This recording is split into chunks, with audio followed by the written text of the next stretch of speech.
जम्मू कश्मीर के मुख्य सचिव श्री अटल डुल्लू जी,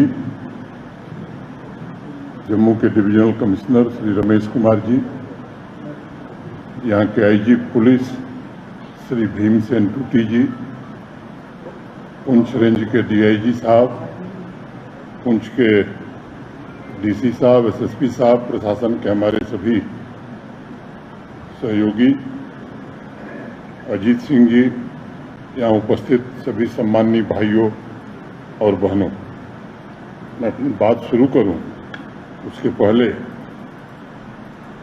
पाकिस्तान द्वारा चलाई गई बमबारी में जिन लोगों की शहादत हुई है, मैं उनकी पुण्य स्मृति को नमन करता हूं, प्रणाम करता हूं। जो लोग घायल हुए, जम्मू मेडिकल कॉलेज में कुछ लोगों से मेरी मुलाकात हुई थी। जम्मू कश्मीर शासन ने तत्परता के साथ उनके समुचित इलाज का प्रबंध किया। ईश्वर की कृपा से घायल सभी लोग ठीक हैं। अनेक दुख भरी कहानियां मेरे पूर्व भी बताई गई, मैं उसके विस्तार में नहीं जाना चाहता हूं। 12 वर्षीय जुड़वा भाई बहन पूरब फातिमा और जैन अली, उनको मैं विशेष रूप से श्रद्धांजलि अर्पित करता हूं। वो खैर पाकिस्तानियों की नापाक हरकत के निशाना बने थे। उनके पिता रमीज जी गंभीर रूप से घायल थे।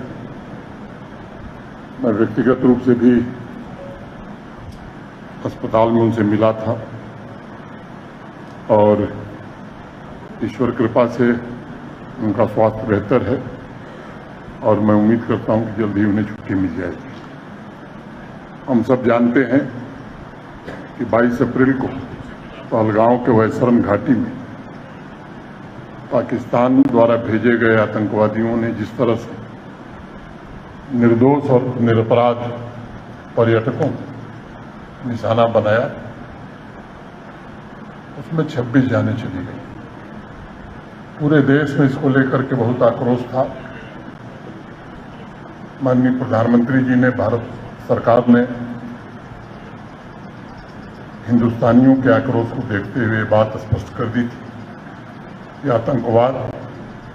आतंकवादी और उनको प्रश्रय देने वाले लोगों के खिलाफ ऐसी कार्रवाई की जाएगी, ऐसा सबक दिया जाएगा जो सपने में भी उन्होंने नहीं सोचा। पूरा हिंदुस्तान चाहता था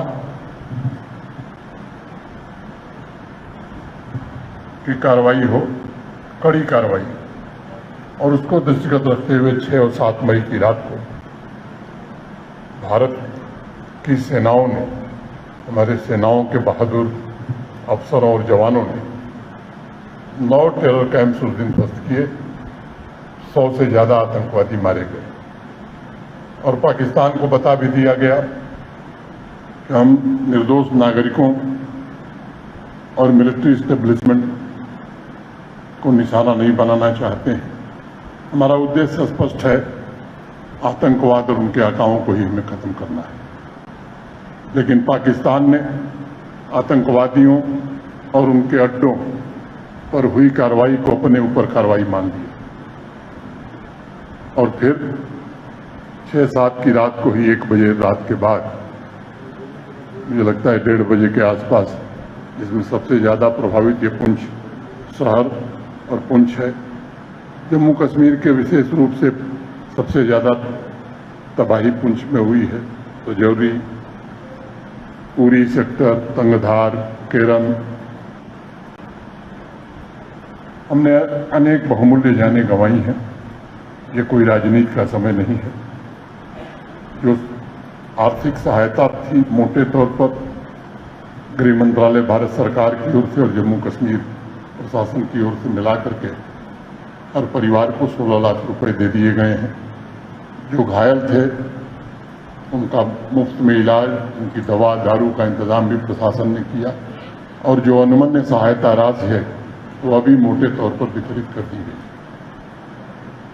ये सच है कि मौत का कोई मुआवजा नहीं होता है। किसी की जिंदगी हम वापस नहीं ला सकते, लेकिन दुख की इस घड़ी में भारत सरकार और जम्मू कश्मीर प्रशासन पूरी तरह से उन परिवारों के साथ है, पुंछ के लोगों के साथ है, जिन घरों की बर्बादी हुई है, जिनके घर उजड़े हैं। अधिकांश घरों को जो तात्कालिक सहायता डिजास्टर मैनेजमेंट में होता है वो दे दी गई है।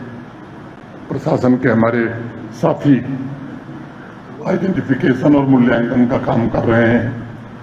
भारत सरकार से बात हुई है, उनके पुनर्वास रिहेबिलिटेशन का भी निश्चित रूप से इंतजाम किया जाएगा। एक बात मैं जरूर कहना चाहता हूं, जिन लोगों ने शहादत दी है इस हमले में, उनके नेक्स्ट ऑफ किन को, उनके परिवार के सबसे नजदीकी व्यक्ति को सरकारी नौकरी भी जल्द दे दी जाएगी, ताकि वे परिवार और उन्हें कोई दिक्कत न हो। लेकिन एक बात हमें समझनी होगी, बैसरम का जो हमला था उसके पीछे की साजिश हमें जाननी।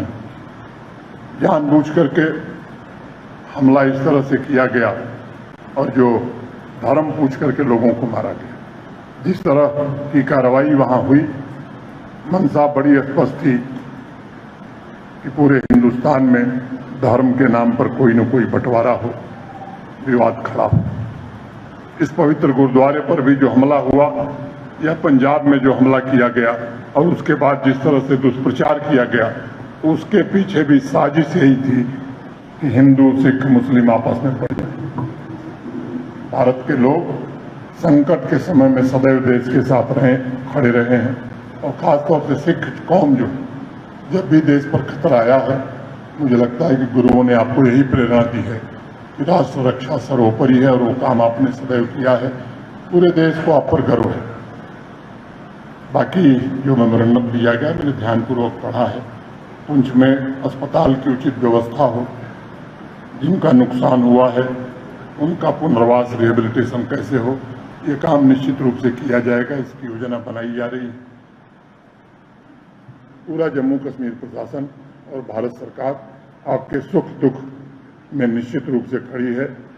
और ये बात मैं जानता हूं कि चुनौती के समय में देश के बहादुर प्रहरी के रूप में जो पुंछवासी, सभी पुंछवासी जिस तरह से डटे हुए थे, भारत माता के वीर सैनिकों को नैतिक ताकत दे रहे थे, उसको भी मैं नमन करता हूं। और मुझे गर्व है कि हमारा लोकतांत्रिक समाज संकट की इस घड़ी में एकजुटता और विघटनकारी तत्वों के मंसूबों को सदैव विफल करता रहा है।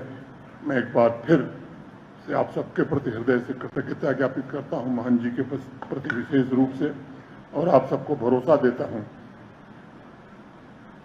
कि आपके हर सुख दुख में जम्मू कश्मीर प्रशासन पूरी तरह से आपके साथ है।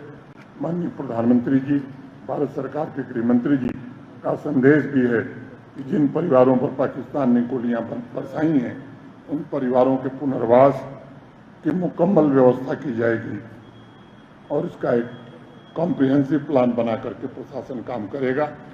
मैं आपको आश्वस्त करता हूं कि प्रशासन पूरी तरह से आपके साथ है। इतनी ही बात कह करके फिर से जो शहीद हुए हैं उनको श्रद्धांजलि अर्पित करता हूं। उनके परिजनों से अनुरोध करता हूं कि आप धैर्य रखिए।